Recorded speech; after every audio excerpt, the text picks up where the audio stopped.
Hello students, सभी को नमस्कार। Welcome to my YouTube channel biology Govind Sai. बीच में एक दो दिन क्लास नहीं हो पाई थी, इलेक्शंस का जोर है, इस वजह से ये क्लास डिस्टर्ब हुई।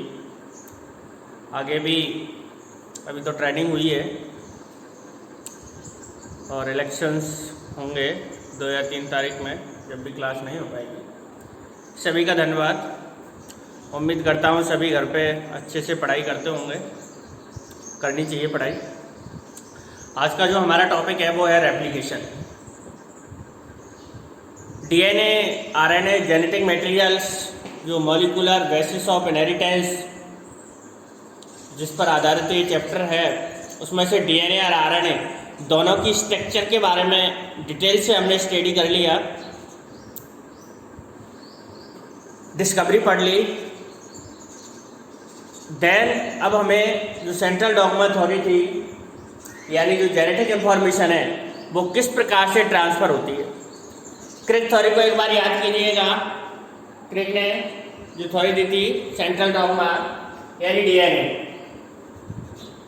डीएनए अपने समान, DNA makes similar copy, DNA अपने समान सिमिलर एक कॉपी बनाता है, it is called replication. And DNA makes RNA, mRNA it called transcription, and mRNA makes protein. This process proposed by Crick in 1958।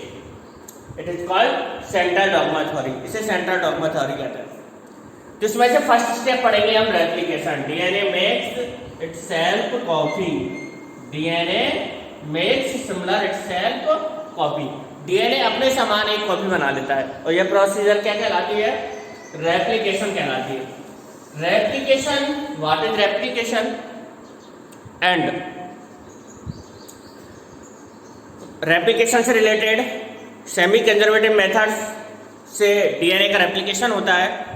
Michel-stall की theory है, उसको study करेंगे। Then DNA replication की प्रोसेस। डीएनए रेप्लिकेशन के अंदर दो महत्वपूर्ण topic है, यानी एक तो थ्योरी है, एक्सपेरिमेंट है मिशेल-स्टॉल का, जो कि आपको ब्लैक बोर्ड पर दिखाई दे रहा है। डीएनए जो अपनी कॉपी बनाता है वो डीएनए सेमी कंजर्वेटिव मेथड से बनाता है। बताऊंगा क्या होता है सेमी कंजर्वेटिव मेथड। तो पहले तो हम डीएनए की सेमी कंजर्वेटिव मेथड्स को डिस्कशन करेंगे। देन डीएनए का जो रेप्लिकेशन है वो किस प्रकार से होता है, किस प्रकार से जो डीएनए है वो सेल डिवीजन की सिंथेसिस फेज के अंदर अपने समान डीएनए बना लेता है, यानी जेनेटिक मटेरियल को जस्ट डबल कर लेता है। वो प्रोसेस कंप्लीट हम नेक्स्ट क्लास के अंदर पढ़ेंगे। पहले जो फर्स्ट क्लास है वो हमारी ये है कि जो डीएनए रेप्लिकेशन है वो किस मेथड से होता है। जनरली 3 मेथड होते हैं, semi conservative method, conservative method and dispersive method. ये क्रिक ने प्रपोज किए थे 3 मेथड, लेकिन 3 में से यहाँ पर जो डीएनए है उसका फॉर्मेशन सेमी कंजर्वेटिव मेथड से होता है। DNA makes itself copy bye semi conservative method. पहले तो देख लेते हैं रेप्लिकेशन के बारे में। बार्सन एंड क्रिक ने बताया था, क्योंकि इन्होंने इसकी डबल हेलिक्स स्ट्रक्चर को प्रपोज किया था। तो एट फर्स्ट, ये लाइन बहुत ही इंपॉर्टेंट है, at first Watson and Crick in 1953 proposed a scheme for replication of DNA and then, यानी जो डीएनए रेप्लिकेशन की स्कीम है उसको सबसे पहले किसने प्रपोज किया था? बार्सन एंड क्रिक ने। इन छोटे छोटे प्रश्नों पे एनसीईआरटी के अंदर जो आपका बुक्स का जो मटेरियल है उस पर आपको विशेष ध्यान देना है। आप किसी और सपोर्टिंग मटेरियल को पढ़ते हैं, अच्छी बात है, बट बुक्स को आप 100% पढ़ें, क्योंकि अभी 22 तारीख को या 22 की डेट में, 22 सितंबर 2020 की डेट में सप्लीमेंट्री का एग्जाम हुआ बायो का। तो वो मैंने देखा था कि उसके अंदर जो प्रश्न आए थे, लेटेस्ट पेपर की कह रहा हूँ, बिल्कुल बीच में से उठा के रख दिया उसने, है ना। अभी हम ट्रांसक्रिप्शन मेथड में पढ़ेंगे, उससे आया था प्रश्न, सीधा सीधा पूछ लिया था कि कौन कौन से एंजाइम ट्रांसक्रिप्शन में यूज आते हैं इन यूकैरियोट्स के अंदर। तो एक एक टॉपिक्स, यानी 1 नंबर का प्रश्न आता है, 2 नंबर का आता है, मल्टीपल चॉइस क्वेश्चंस का आता है। तो आपको एनसीईआरटी बुक्स को 100% रीड कर लेना है। आप सपोर्टिंग मटेरियल को पढ़े अच्छी बात है, लेकिन एनसीईआरटी बुक्स को जरूर पढ़ें, जिससे कोई टॉपिक से कोई बर्स रहे या न जाए, है ना। एक्स्ट्रा पढ़ते हो आपके नीट के लिए सब काम आएगा, बट एनसीईआरटी में अच्छे मार्क्स प्राप्त करने के लिए आपको बुक्स को अच्छे से पढ़ना है। तो बास्टन एंड क्रिक ने रेप्लिकेशन थ्योरी को प्रपोज कर दिया था 1953 में, और इन्होंने बता दिया था कि डीएनए जो बनता है, ये मूल डीएनए है, इधर बना देता हूं मैं डीएनए, इन्होंने प्रपोज कर दिया था डीएनए मेक सिमिलर कॉपी, ये डीएनए है डल एलिस मॉडल। तो इसके ये दोनों टेम्पलेट्स, दोनों बहुत स्टैंड टेम्पलेट के रूप में काम करता है। टेम्पलेट का मतलब नया डीएनए बनाने के लिए दोनों टेम्पलेट्स, ये दोनों जो बहुत स्टैंड्स है वो यूज आता है। नेक्स्ट जब ये रेप्लिकेशन होगा तो सिमिलर इस प्रकार से यहां पर एक नया स्टैंड और बन जाएगा।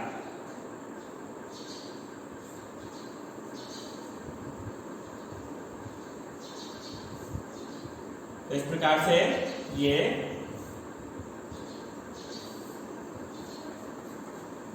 जो डीएनए है, यानी आप लोग देख रहे हो यहां पर जो हमारे नए मूल सिंगल डीएनए है उससे ये 2 डीएनए में अपेंड किए, तो इनमें से जो एक सिंगल स्ट्रैंड है वो पैटर्नल है, एंड अनदर जो स्ट्रैंड है वो क्या है, न्यू सिंथेसाइज्ड डीएनए।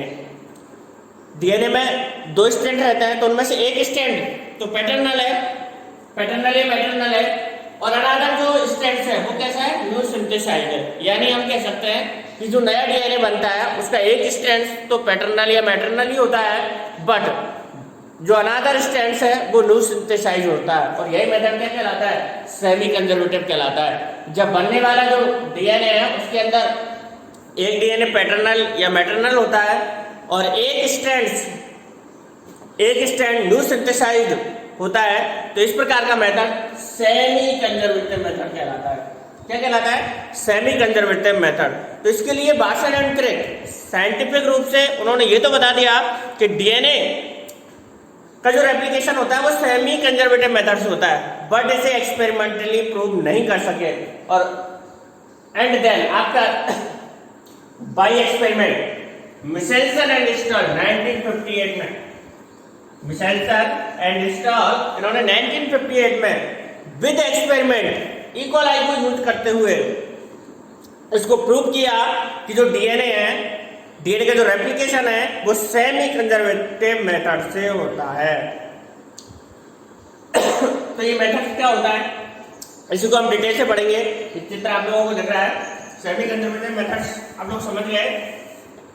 यानी नए बनने वाला जो डीएनए है उसके अंदर एक स्ट्रैंड पैटर्नल होगा, और जो न्यू सिंथेसाइज्ड डीएनए वो कैसा होगा, न्यू सिंथेसाइज्ड डीएनए, एक न्यू सिंथेसाइज्ड डीएनए होगा और एक पैटर्नल होगा, यानी एक माता पिता से आने वाला होगा और दूसरा नया सिंथेसाइज्ड डीएनए होगा। इस प्रकार का मेथड सेमी कंजर्वेटिव मेथड कहलाता है। दूसरा जो कंजर्वेटिव मेथड है उसकी हम चर्चा नहीं करेंगे। उसमें क्या रहता है कि जो 2 डीएनए उनमें से एक कंप्लीटली पैटर्नल होता है और अनदर कंप्लीटली न्यू सिंथेसाइज्ड होता है। और तीसरा था डिस्पर्टिव, डिस्पर्टिव के अंदर मिक्सचर होता है। तो उनसे हमें कोई मतलब नहीं है, नॉनसेंस।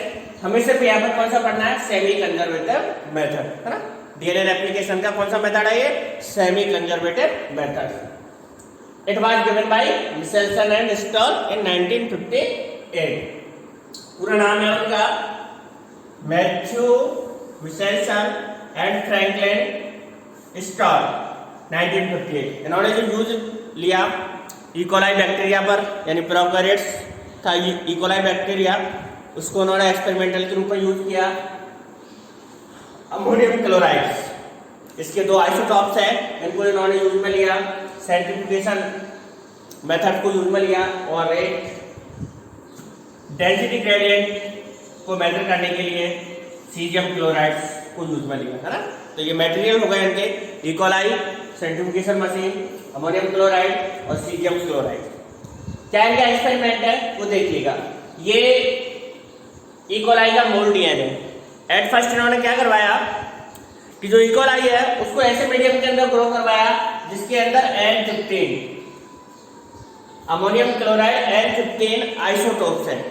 अभी हमने इससे पहले वाला आर्सेन चैलेंज का एक्सपेरिमेंट पढ़ा था जिसके अंदर हमने रेडियो एक्टिव आइसोटोप्स को यूज में लिया था।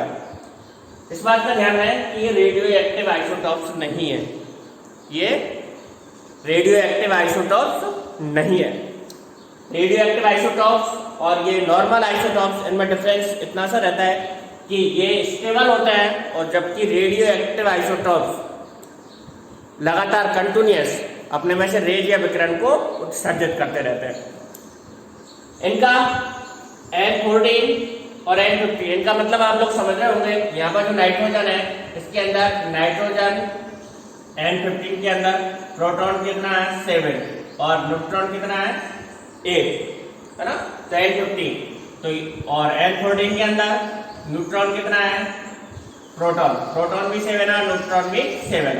तो इट मींस न्यूट्रॉन और प्रोटॉन मिलकर के इसके मास को मेजर करते हैं। इट मींस इनमें से ये लाइट हुआ और ये हैवी हुआ, दोनों में अंतर समझ में आ गया।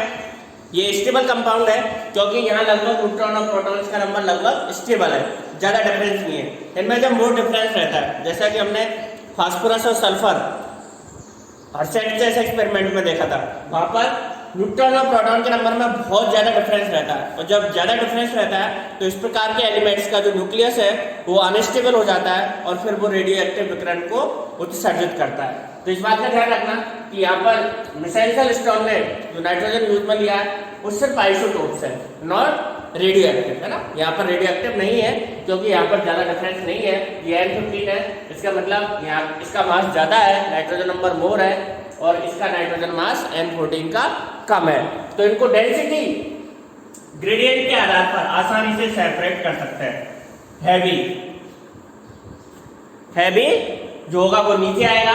इस पर देख रहे हो आप, ये N15 है, यहाँ पर आके लास्ट फिंगर N14 और N15। तो N15 हैवी है तो ये नीचे गया और ये दोनों फिर और अलग सेपरेट हुए।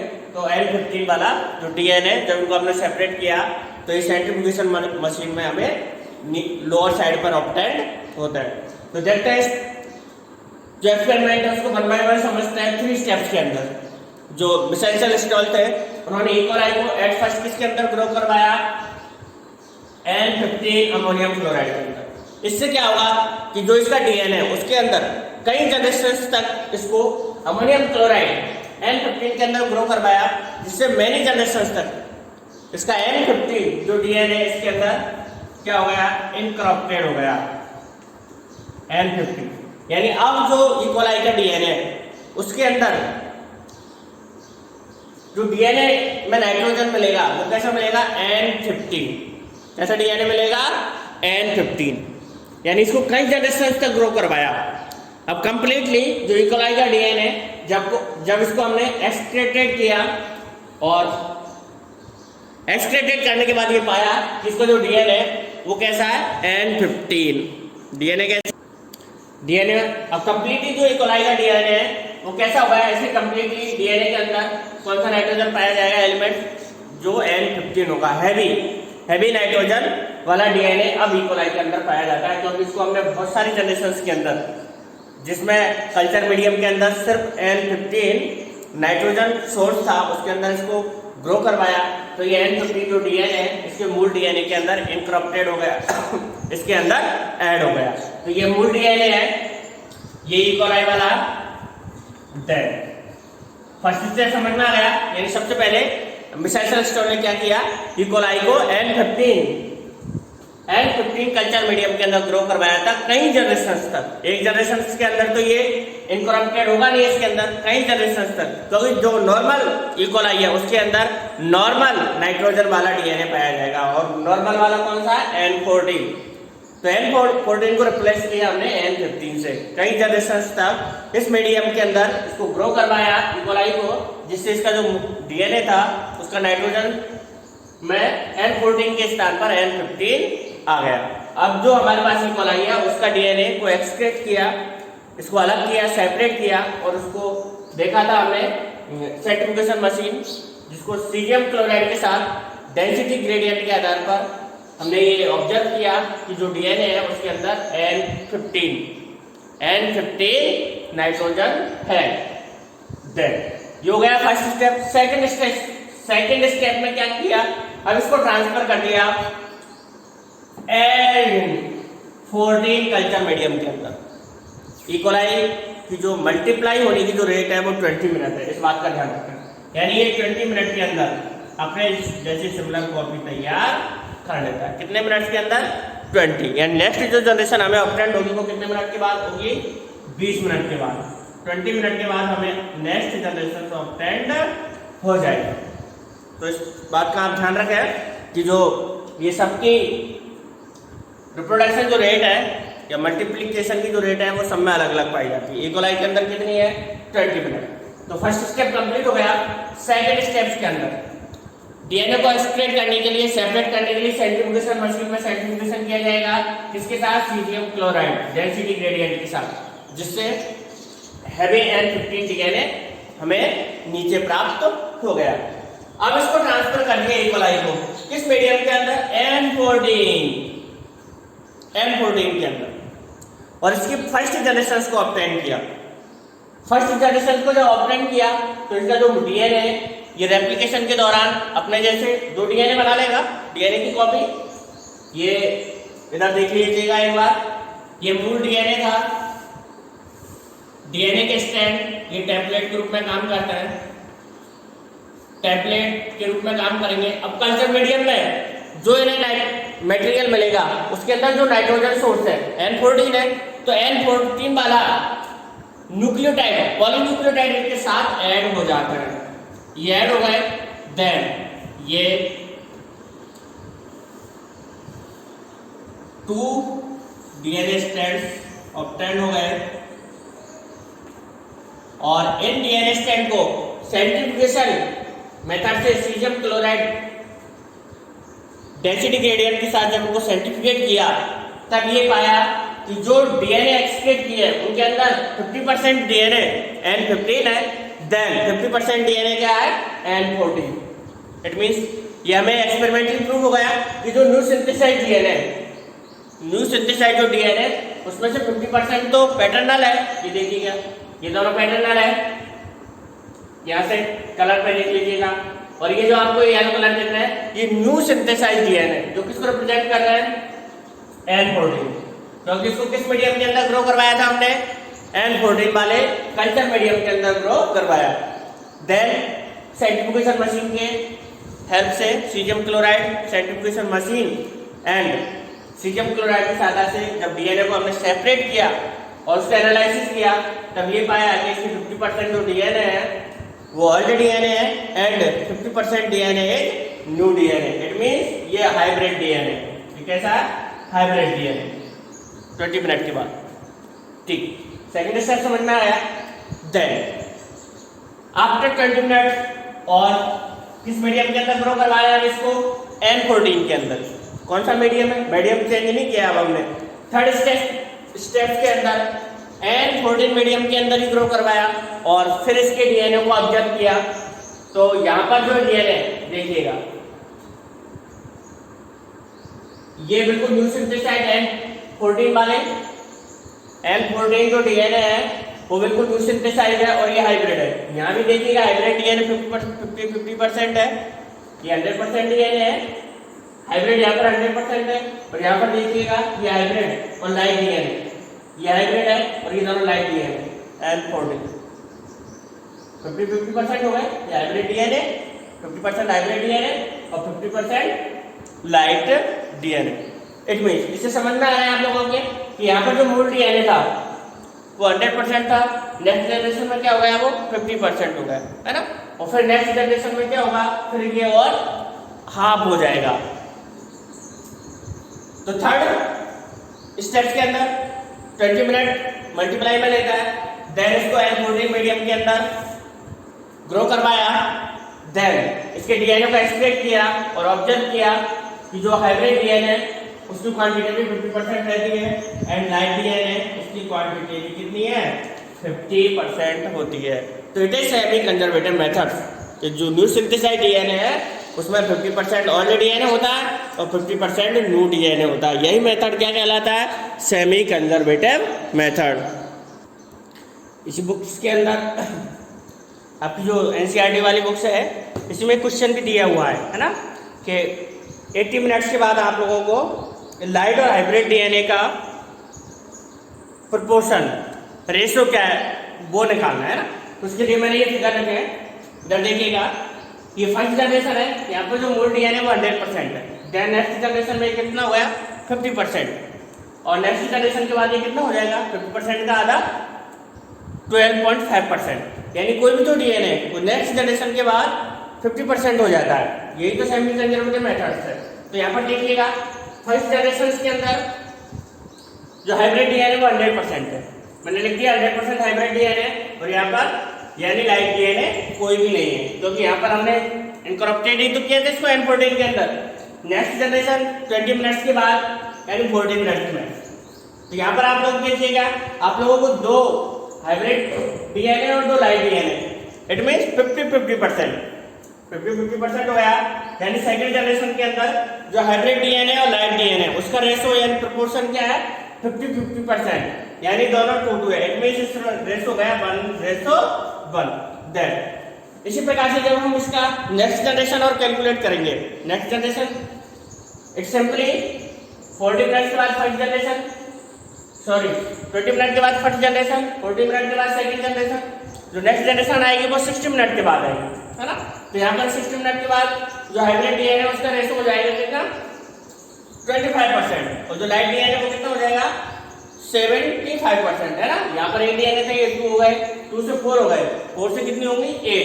तो ये देखिए दोनों कितनी है 8, तो इसका रेशो गया 1:3। यानी यहाँ पर जो रेशो है थर्ड जनरेशन में हाइब्रिड का 25% और लाइट डीएनए का कितना है 75%, क्योंकि यहाँ पर जो कल्चर मीडियम है वो N14 वाला ही है ना। तो आप लोगों को मेन चीज सेमी कंजर्वेटिव मेथड देखना है। नेक्स्ट जनरेशन के बाद जो मूल डीएनए है वो कैसा हो जाना चाहिए 50%। यहाँ देखिएगा नेक्स्ट से 50% हो गया, है ना, और फिर 50 से 25% वो पूछ रहा है 80 मिनट के बाद। तो यहाँ पर इसका 12.5%, और ये यहाँ पर 8 जनरेशन थी, टोटल 8 है, तो 8 to 16, तो 14 और 2, यानी ये हो जाएगा 1.7 रेशो। इतना डिफरेंस आ गया मूल डीएनए और न्यू सिंथेसाइज्ड डीएनए के अंदर। तो ये सेमी कंजर्वेटिव मेथड था, बहुत इंपॉर्टेंट है, अक्सर आता है एग्जाम के अंदर। प्रेजेंट एग्जाम के अंदर आपके एक पेपर तो बनता नहीं है, कई सारे सेट बनते हैं, है ना। तो किसी न किसी रूप में इससे प्रश्न आ जाता है, और जरूरी नहीं कि वो कंप्लीट आप लोगों से पूरा एक्सपेरिमेंट पूछे, बीच बीच में से पूछ लेता है, वो कहीं से भी इनमें से उठा के चित्र को डाल देगा, किसी भी पॉइंट पर से आपको क्वेश्चन पुट करवा सकता है। इसलिए आप लोग इसका फिगर भी अच्छे से समझ के ड्रॉ करें। जो सेमी कंजर्वेटिव मेथड है ये मिशेल स्टॉल ने प्रूव कर दिया था एक्सपेरिमेंटली, बाय एक्सपेरिमेंट इकोलाई पर। इसी जैसा same similar experiment Taylor and उसके कॉलेजियन उसके साथियों ने प्रपोज किया था 1958 में। ये भी बहुत इंपॉर्टेंट है ना।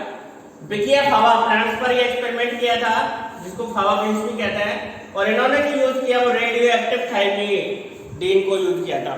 कौन सा सब्सटेंस यूज किया इन्होंने? Radio active thymidine. इतना ही बहुत है ना। ये काफी सीबीएसई के अंदर जो पेपर होते हैं वो ऐसा नहीं कि आप लोगों से बहुत ज्यादा रिटन वर्क मांगता हो, लेकिन मांगता है बिल्कुल फैक्ट। आप ज्यादा ना लिखें, लेकिन जो पूछा है उसके बारे में कंप्लीटली और स्टेप बाय स्टेप लिखें।